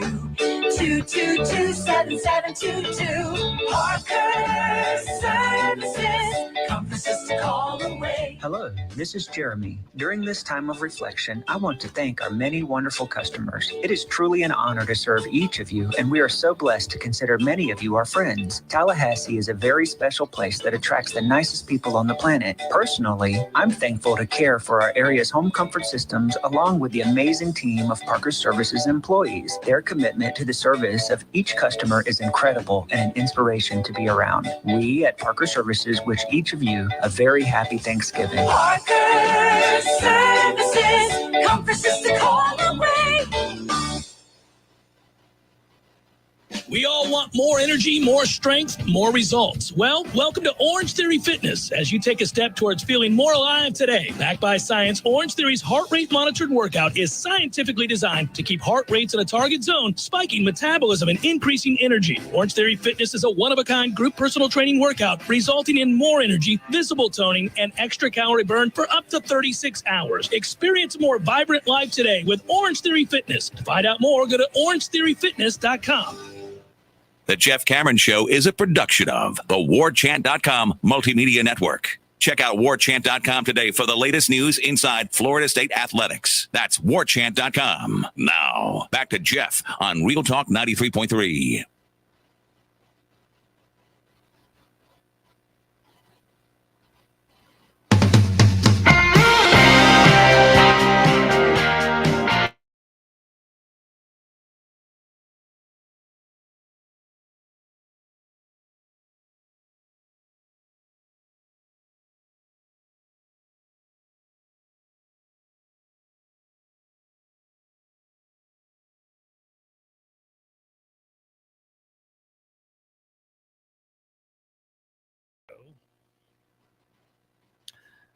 Not everything is nefarious, Tommy. It's actually worse. They're just pitiful. They're just incompetent. That's me describing the officials. There's wanted to rig the game. They would have rigged the game. They would have guaranteed it. They would have called something towards the end even to make sure that that final drive. I mean, if you're going to cheat, if you're going to get paid like you're alleging to steal a game, you better go all in and get that game. Better get the game now. You can't just let the other team win. No, it's called incompetence. It's just called gross incompetence. And that is, I think, a more damning claim and something that really, I mean, the league, that's you would want. As a league, you don't want that to be the conversation after a game. You don't want that to be the conversation. Look, good calls, bad calls, happen all the time. You know, most of the time on this show, we don't really get into that because It's boring, and every fan base thinks their team is screwed. Every fan base thinks their team is the victim of a alleged plot, a conspiracy. Every fan base thinks their team, when they lose a game, especially if there were some calls that could have gone either way that went against that team, then therefore the refs have it out against them. I don't believe that. I believe that these officials are incompetent. I also think sometimes there's something to the idea of a team, especially a staff or a crew, an officiating crew, when they're in the home team's stadium, falling victim to the emotions of a crowd or a staff or a player or the sights and sounds and the overwhelming sense that there's an injustice being done. You can feel it almost in the air, right? And then therefore you've got to really fight hard. I think if you're trying to be a fair official and you're trying to be down the middle and you're attempting the best you can, I always think that, and I don't know this, and I would love to find this out, but you see in basketball, these fouls tend to have a way of evening themselves out. And you know, and I know that when they go into the locker room and they see we've called 9 fouls against this team and team B has 2, we may need to look a little closer about what we're doing here. It occurs to me, and I said this is the one last I'll say of this. When you watch a defensive line obliterate an offensive line,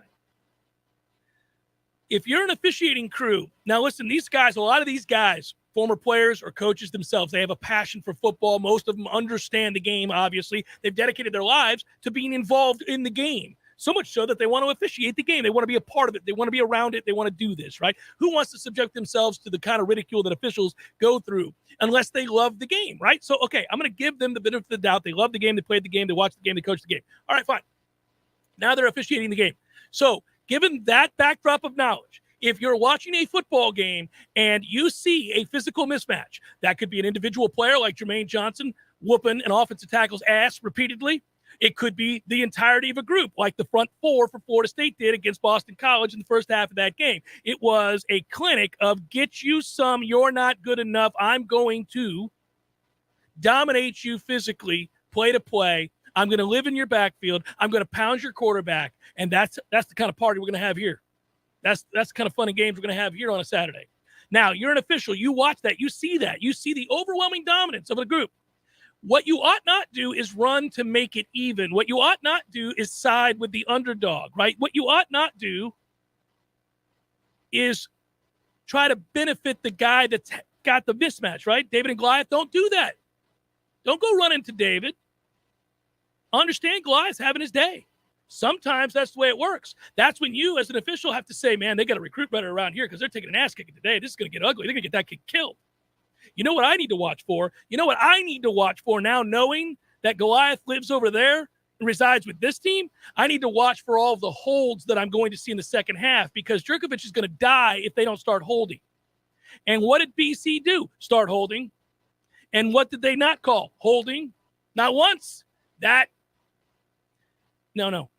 You got to look yourself in the mirror, man. You know the game. You saw the domination. What are they going to do? Oh, they'll double some guys. They'll chip. They'll do some of that. And they did do some of that. They adjusted some. They may run a lot more screens and counters and draws and those kinds of things to try to offset that pass rush. They may do that. And so you'll watch for that. Obviously, that's just, good coaching. That's obviously adjustments being made because you have physically inferior groups on the field that you have to disguise, that you have to help out. But as an official, I've got to know going into that second half that this group is taking a beating. They're down big on the scoreboard. Their quarterback is getting manhandled. I'm pretty sure this group's going to start holding because that's what desperate teams do in desperate situations in which they're getting decimated physically. And yet not one flag, that's the more egregious problem. Not just all the misses and the misinterpretations, but rather the inability to think logically, to fall back on the knowledge that you have regarding the game. You had to know coming out of the locker room that is something to look for. They didn't do it. Irashafel, Warchant.com. Going to join us next. Jeff Cameron Show, 93.3 Real Talk Radio, Warchant TV. Your local news now. 2 people were injured after a truck drove off of U.S. Highway 90 in Gadsden County Friday afternoon. It happened around 2:30 p.m. near the intersection of Lonesome Pine Road. A pickup truck that was traveling west on the highway drove off the road and collided with several trees. Both people inside the truck are from Sneads and were seriously injured. The driver, a 33-year-old woman, was transported to Tallahassee Memorial. The passenger, a 59-year-old woman, was airlifted to the hospital. Troopers do not know what caused the truck to veer off the road. Hundreds of families lined up at Governor Square Mall on Saturday for second harvest of the Big Ben's annual turkey giveaway. Families were given a free turkey plus canned goods and the fixings to make a Thanksgiving meal. CEO Monique Van Pelt said they were able to feed 1,000 families. Second harvest of the Big Ben will also host a winter holiday food distribution. The event is scheduled for Saturday, December 18th at Governor Square Mall. It will begin at 9 a.m. until supplies last. This is Rachel Lene with your Real Talk 93.3 local news update, brought to you by Macklemore Systems, Tallahassee's go-to Mac store. Check them out online at macklemoresystems.com.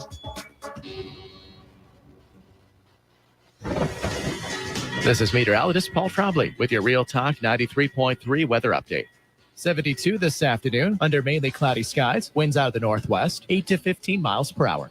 Mainly clear skies tonight. Lows dip down to about 40. High temperatures reach up to 60 tomorrow. Sunny skies. Bright sunshine Wednesday with daytime highs approaching 64. 70 Thursday. This report is brought to you by the Lawn Johns. For all your landscaping and lawn care needs, visit thelawnjohns.com. Right now, 65. Let's be honest, we all have way too much stuff. Maybe your storage closet is full, your garage is full, or the guest bedroom is a mess. Call Southeast Portable Buildings, 580-6400, or visit them online at southeastportablebuildings.com. Leaky faucet, busted pipes, clogged toilet? M&L Plumbing is here for you. For all commercial, construction, and residential plumbing issues, call M&L Plumbing at 575-9393 or visit online at mnlplumbing.com. If you weren't the owner of Gordo's and all those wonderful restaurants, Eddie, what would you be doing? You know, I think I'd want to be I don't know what I'd want to be, a boat captain or a cowboy. You know how to use a lasso? No. You'd have to do that if you were a cowboy. Yeah, but I've never even been on a horse. It's not my place to be on a horse. I agree. And the horse thanks you. Gordo's, bringing the flavor and flair of Cuban food to Tallahassee since 1996. Here's what you missed on the Greg Tish Show. Charlie Crist, he's running for governor. To mention the governor, I'm tired of it. I'm sick of it. And we see it in presidential. We see it all the time. It's the new norm. We even saw it in local. That it should be. It's like, hey, I'm running for this local seat. Do you understand? I heard a statistic that like half of our population reads at like an 8th grade level. And what is the other 2/3 grade? That means almost half does not.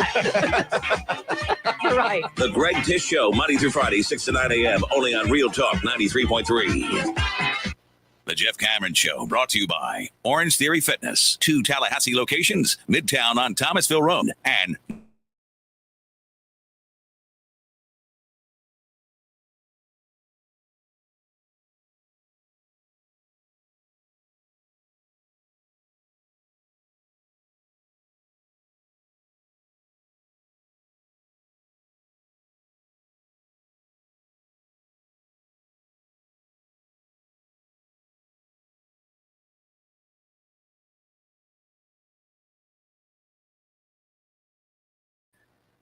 my cohort, Irasfel, Warchant.com. And if you go to Warchant.com right now, you get a chance to catch up on what Mike Norvell had to say. And also, Ira's 321 column is up. And that's always a good read as well. Hello, Ira. How are you, brother? I'm good, Jeff. How you doing, man? I'm great, man. I am in a great mood. I am excited about where this program is headed. I'm excited about this game this weekend. I'm excited about what this team overcame in Chestnut Hill. What was the crowd like, Ira? You were there. You covered it. You flew up there. I would probably describe it as a little sleepy. A little sleepy. A little sleepy. A little late arriving. The nice thing about the BC campus is it's so confined. So when you get there, you kind of feel like, man, there's a lot of people out here for this game between 500 football teams. And then you go in the stadium, and around kickoff, man, there might have been 10,000 people in there. As it went on, they started showing up. And by halftime, there was about 30,000. So, but kind of sleepy. Let me ask you, because obviously our fan base, Florida State's fan base, has vocalized and written and really did everything possible to communicate their anger towards what they saw on Saturday with the officiating. And you and I talked about it on the Sunday Smash with a special noon edition, and that was a lot of fun to do. But I wonder, you're there in the press box. Did you hear any comments from people who would be considered more objective than myself or our fan base who noted that it was an incredibly one-sided set of circumstances there? Not so much, because, I was right next to a bunch of FSU reporters who, probably the same perspective we have. And on my other side was a bunch of NFL scouts who, honestly, I just don't think they care that much about that. They're there for specific reasons, to watch specific guys. Right. Not really the flow of the game. But I thought Mike Norvell's comments today were interesting, and I actually just wrote a story about it. Just the fact that, over the last 2 years, FSU's been called for 10 penalties or more in 6 games, and that specific crew was on the call for 4 of those games. So I went back and just kind of looked at those 4 games and then the other games when it's been different crews, just to kind of see how the games were officiated. And Norvell was, very careful. He didn't say they have an agenda. He didn't even imply it. He was just saying that sometimes some crews are a bit more active. That was his quote, and that you need to take that into account when you play, and maybe be more careful in certain situations. So. It's definitely an interesting topic for a Monday as we head into Florida week. I'm going to get to Florida in a second, but I'll read that quote in your story. Once again, you guys can read the entire story, warchant.com. Quote, in 2 years, we've had 6 games where we've had over 10 penalties. This according to Norvell. We've had the same crew 4 times that has been a part of that. Some crews are a little bit more active in games. That's our information that we need to know. We've got to make sure that we're doing things as good as possible to not let that be a deciding factor. Trust me, we made mistakes in the game. We have to be more disciplined. At the end of the day, it's a challenge. It's a challenge for everybody in times. We definitely sent some calls in. Can you, Ira, over the years, we've seen this happen. Jimbo had his run-ins with a certain crew or a certain official. Every coach, I think, in America, in any conference, would tell you that there are some crews they like more than others, some individual refs that they agree with a lot less than others, whatever it might be. Can you, if it gets to a point where you have the kind of evidence that's being drawn out here, empirical data regarding the most penalized efforts in a given 2-year run, can you request to the league that you just don't want to work with those individuals? Yeah, I mean, Jimbo definitely did that. And there was a crew, one of the crews that Jimbo had exception with, as you're talking about.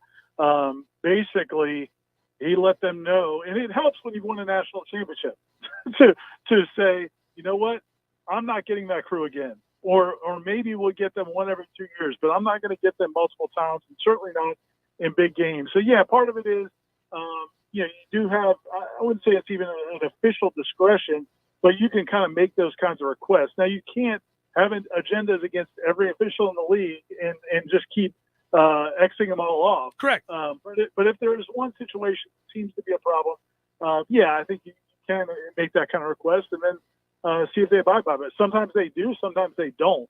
This is a case with, again, this referee, he's been around a long time. I was reading a story where a few years ago, Louisville, their fans kind of complained to the ACC, and I guess the school complained to the ACC because they felt like there was some allegiance. He's from South Carolina. They felt like there was some allegiance to Clemson. Who knows, man? I'm not going to get into all the conspiracy theories, but when you do look at the numbers, and again, you break out the 2 games this year with that crew, the Jacksonville State game and this Boston College game, where you average basically 12 penalties for over 100 yards a game, and in your other 9 games, you average about, I think it was around 6 penalties and 50 yards a game. And that's a pretty big difference in a pretty big sample size of 9 games. So that's, and some of those penalties, again, were judgment calls, pass interference calls, things that it's not necessarily black and white, false start or not false start. And then the other point I would make is that, again, for a frustrating standpoint from FSU's perspective is, BC was only called for 2 penalties for 10 yards in the final 3 quarters of that game.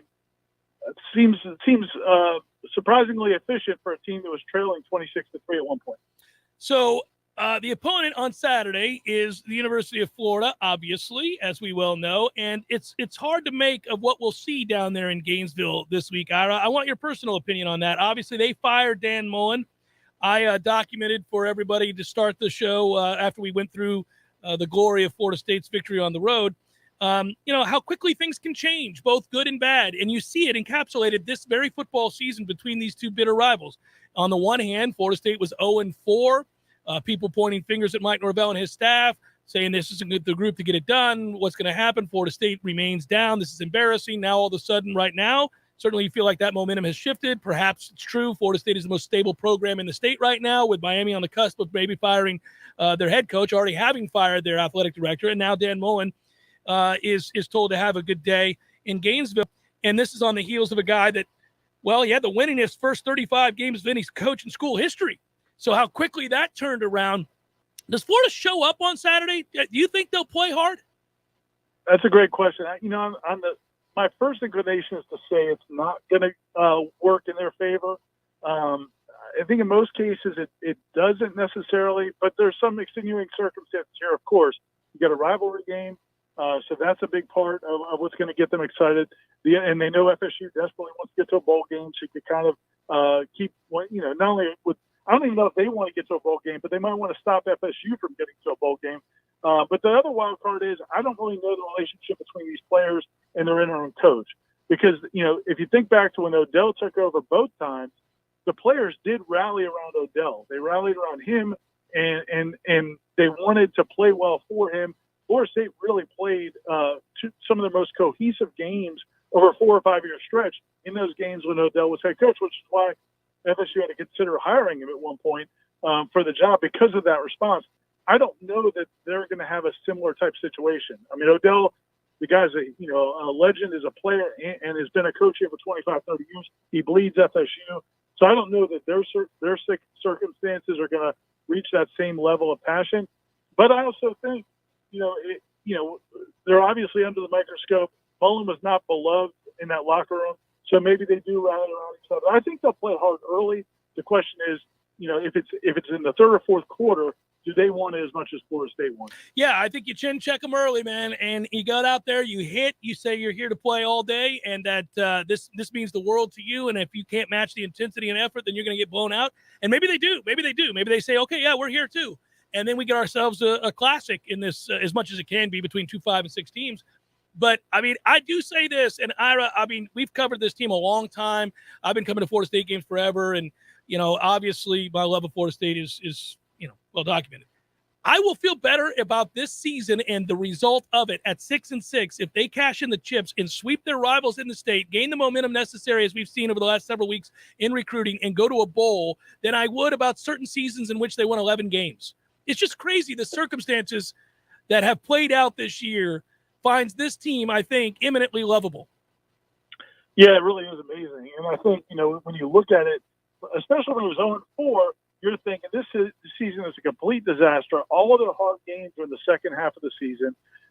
They're not not only not going to have a winning record, they're not going to, they may be an embarrassment 2-10 or 3-13. So your standards were lowered so low at that moment to come around and turn around the way they have, won 5 of the last 7. And have a chance to win 6 of their last 8, beat a rival, go to a bowl game. Yeah, man, I don't know how you couldn't. I still read our message boards. I still read Twitter. I still hear people. I was on the airplane last night landing in Tallahassee, and I heard a couple of FSU fans talking, and one of them said how he wishes FSU had Dan Mullen over Mike Norvell. And I'm just sitting there going, I don't know what has to happen for people to realize this thing is going in the right direction. Maybe a win over Florida would do it. Well, if that's what it's going to take, then they're not paying attention. I mean, that's for sure. I mean, come on. That's crazy. Well, I think most people with eyes who are watching the games each week, every one of them, and thoroughly understand that Florida State is on the verge of something good. I would say that and will say that regardless of what happens this upcoming Saturday. I think it's that self-evident. We'll see. Brother, always appreciate it. I'll talk to you tomorrow. Thanks, Jeff. I'll see you, man. Yeah, take care. That's Irashfel, Warchant.com, managing editor. Yeah, man, it's come on now. We know the deal there. Now, I don't know how they'll react. It would seem on the surface to be a game that Florida State not only could win, but if Florida – so when you think about a program, when it happened here, when you have a program that's in a state of disarray, in flux, right? They're in the process. I mean, they're athletic. Think about it. Their offensive coordinator has been fired. Their defensive coordinator has been fired, or their offensive line coach and their defensive coordinator have been fired. Now their head coach, primary play caller, has been fired. So other guys are assuming different roles. Players aren't blind. They just watch all of this happen. They just lost to Missouri.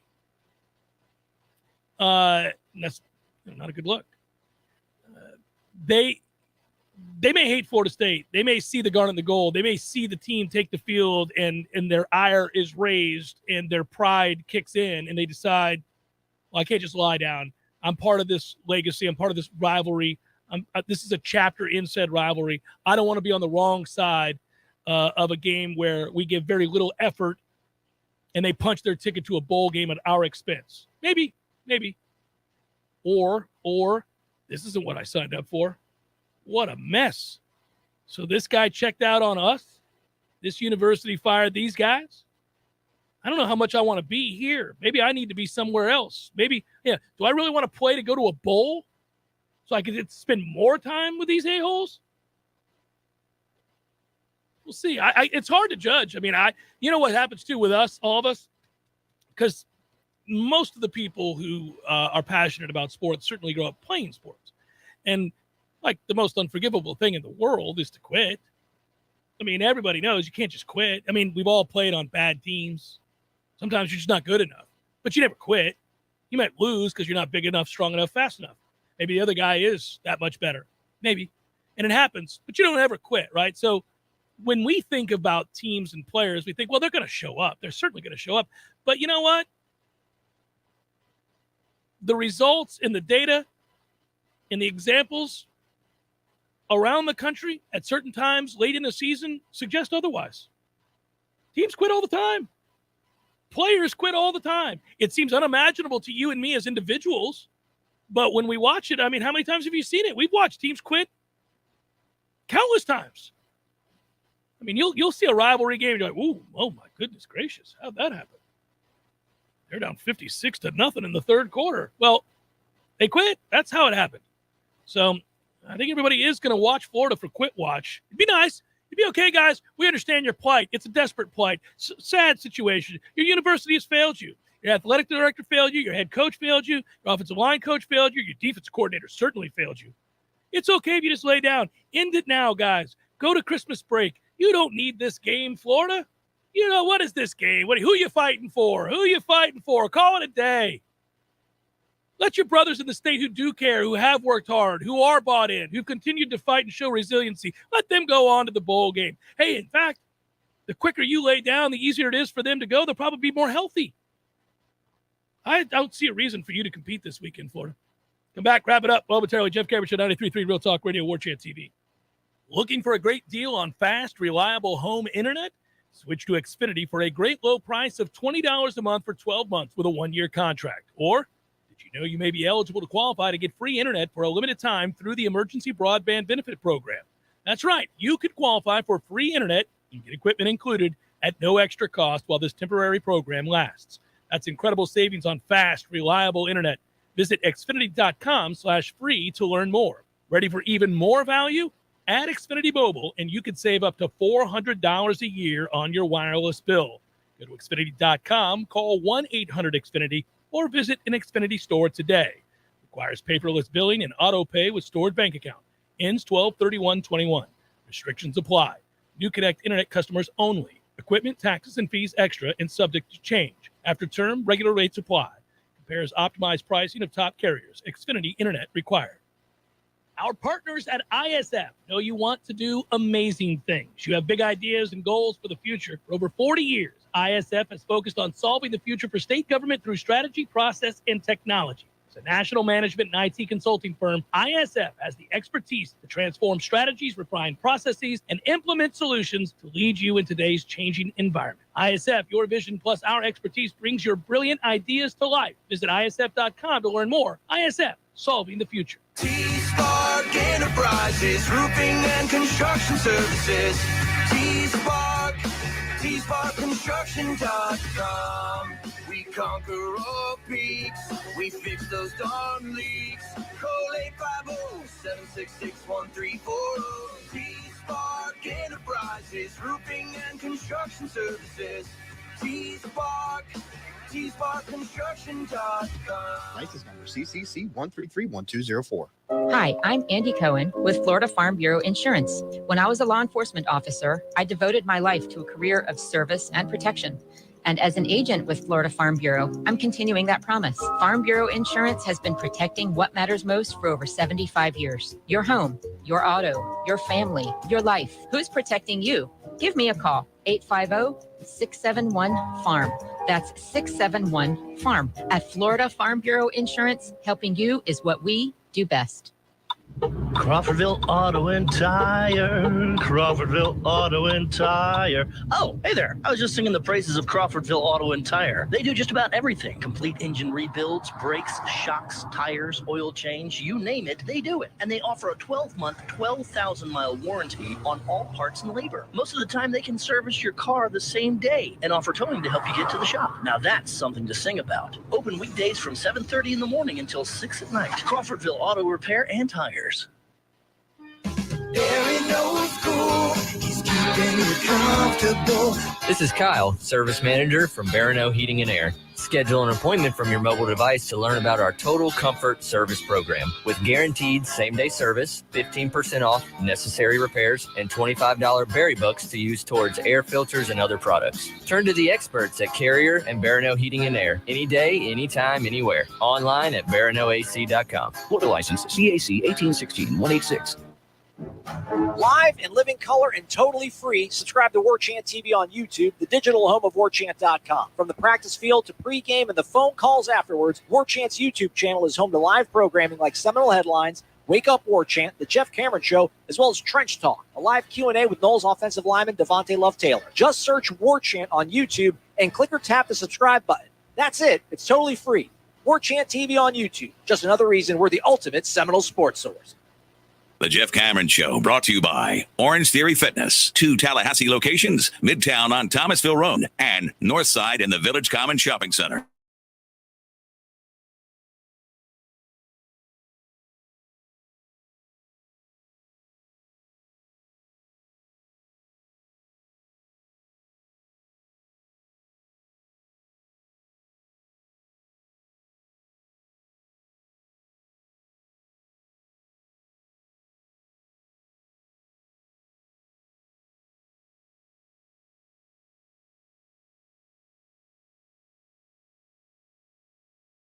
With the best price around, and safety is their top priority, but they don't always have your best interest at heart. At T-Spark Enterprises Roofing and Construction, they believe in doing things the right way and a safe way. Employees undergo routine safety training and are constantly being educated on new techniques and new materials, like becoming master metal applicators. The name of my next band.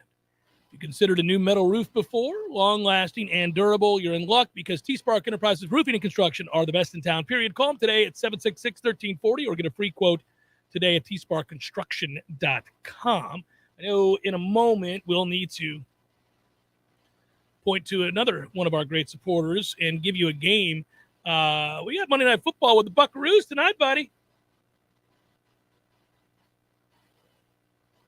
It's a good thing, although with the way the current setup is in the NFL with what's what and who's who and what we don't know and what we do know, I get nervous before every game. I do feel good about tonight, but I'll say this.